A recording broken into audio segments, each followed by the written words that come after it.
নমস্কার বন্ধুরা, ভারতীয় বায়ুসেনার ঐতিহাসিক সাফল্য WDMM এর রিপোর্টে যা উঠে এসেছে তাতে গর্বিত সকল ভারতীয়, এবং সেই রিপোর্টের অফিসিয়াল লিঙ্কও আমি ডেসক্রিপশনে দিয়ে দেব। বরাবরই যখন কোনো প্রতিরক্ষা শক্তির টপ 10-এর লিস্ট সামনে আসে তখন দেখা যায় যে লিস্ট মোটামুটি প্রতিবারই কিন্তু একই থাকে, যে প্রথমে আমেরিকা, তারপর থাকে রাশিয়া, তারপর চীন এবং 4 নম্বরে থাকে ভারত। তবে ইতিহাসে প্রথমবার এই লিস্টে বদল করা হয়েছে। হ্যাঁ, এই রিপোর্ট অনুযায়ী চীনকে পিছনে ফেলে বিশ্বের তৃতীয় শক্তিশালী বায়ুসেনা এখন ভারতের কাছে আছে। এই রিপোর্টে ঠিক কি বলা হয়েছে সেটি তো এই ভিডিওতে আমরা আলোচনা করবই। তবে বাস্তবেও কি এর কোনো প্রভাব চারপাশে দেখা যাচ্ছে, নাকি এটি শুধুমাত্র কাগজে কলমেই সম্ভব হয়েছে? সত্যিটি জানতে লাইক, সাবস্ক্রাইব করে শেষ পর্যন্ত থাকুন, কারণ কারো সঙ্গে এই বিষয়ে আলোচনা করতে হলে তাদের পাল্টা প্রশ্নের উত্তর দেওয়ার জন্য এই বিষয়গুলিকে আপনার জানা দরকার। পার্ট 1, ইতিহাস গড়ল ভারতীয় বায়ুসেনা। World directory of modern military aircraft বা WDMM এর 2025 সালের র্যাঙ্কিং অনুযায়ী ভারতীয় বায়ুসেনা এখন বিশ্বের তৃতীয় সবচেয়ে শক্তিশালী হয়ে গেছে। প্রথম স্থানে রয়েছে মার্কিন যুক্তরাষ্ট্রের বায়ুসেনা 242.9 পয়েন্ট নিয়ে, দ্বিতীয় স্থানে রাশিয়া 114.2 পয়েন্ট নিয়ে, এবং এখন তৃতীয় স্থানেই ভারত। আপনারা হয়তো এই লিস্টে 6 নম্বরে ভারতকে দেখছেন, কারণ এই লিস্টে স্থলসেনা, বায়ুসেনা এবং জলসেনাকে আলাদা আলাদা করে র্যাঙ্কিং দেওয়া হয়েছে। তবে দেশের র্যাঙ্কিং হিসাবে আমেরিকা এবং রাশিয়ার পরেই এখন ভারতের বায়ুসেনার স্থান। আর চীন নেমে গেছে চতুর্থ স্থানে। ভারতের ট্রু ভাল রেটিং বা TVR হলো 69.4, যেখানে চীনের TVR মাত্র 63.8।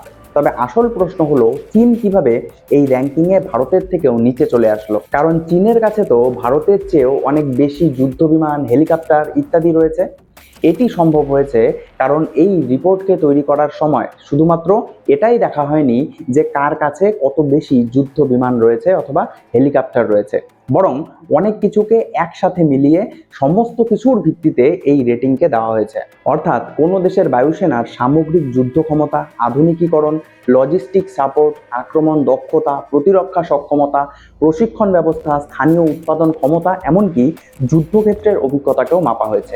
এই রিপোর্ট অনুসারে ভারতীয় বায়ুসেনায় 31.6% যুদ্ধবিমান, 29% হেলিকপ্টার এবং 21%-এর বেশি প্রশিক্ষণ বিমান রয়েছে।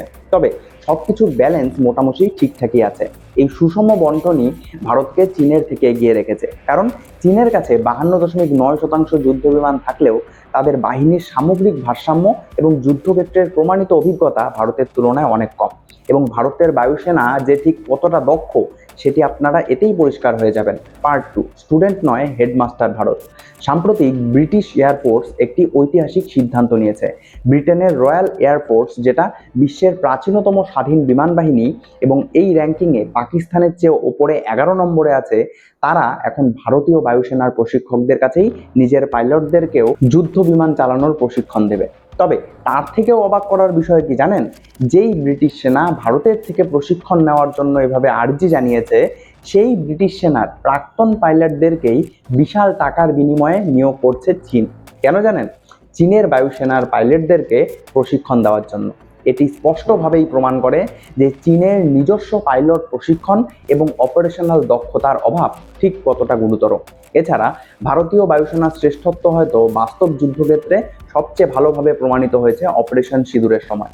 এই অপারেশনে যেখানে ভারতের বায়ুসেনা পাকিস্তানের বিভিন্ন এয়ারবেসে ব্যাপক ক্ষতি সাধন করেছিল, সেখানেই পাকিস্তানের একটি মিসাইল অথবা ড্রোনও সফলভাবে ভারতের মাটিকে ছুঁতে পারেনি।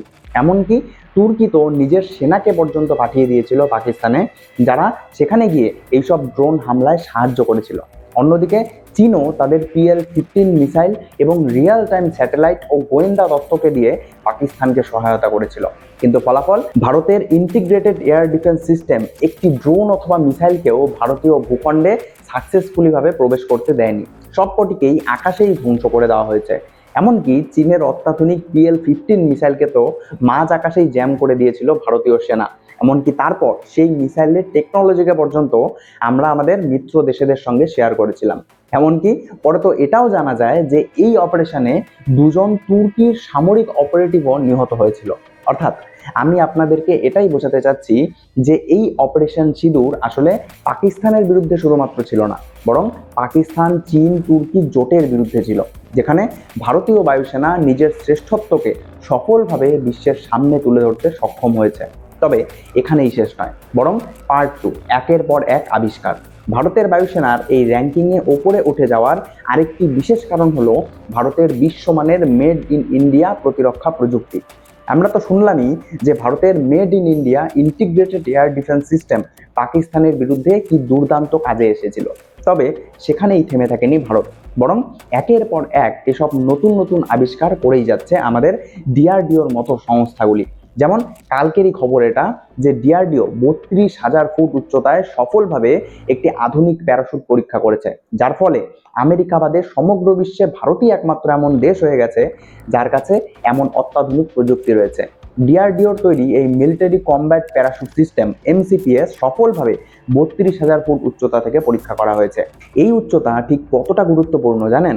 এটি একটি বাণিজ্যিক বিমানের ওড়ার উচ্চতা, অর্থাৎ এই উচ্চতা থেকে আমাদের সেনা প্যারাশুটে করে নামলে বেশিরভাগ বিমান প্রতিরক্ষা র্যাডারই তাদেরকে শনাক্ত করতে পারবে না।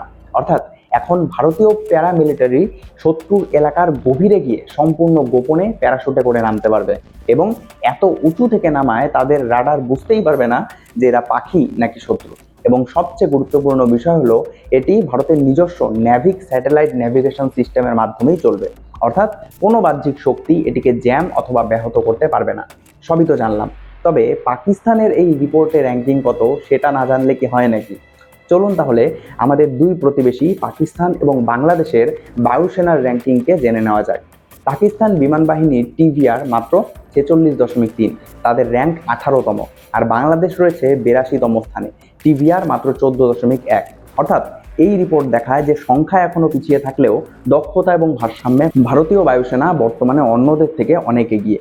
তবে এটাও আমাদেরকে ভুললে চলবে না যে বর্তমানে আমাদের বায়ুসেনা অনেকটাই শর্টেজের মধ্যে রয়েছে, অর্থাৎ আমাদের স্কোয়াড্রনের সংখ্যা 42টি থেকে কমে মাত্র 29টিতে এসে দাঁড়িয়েছে। অর্থাৎ আমাদের শীঘ্রই আরও যুদ্ধ বিমানের প্রয়োজন।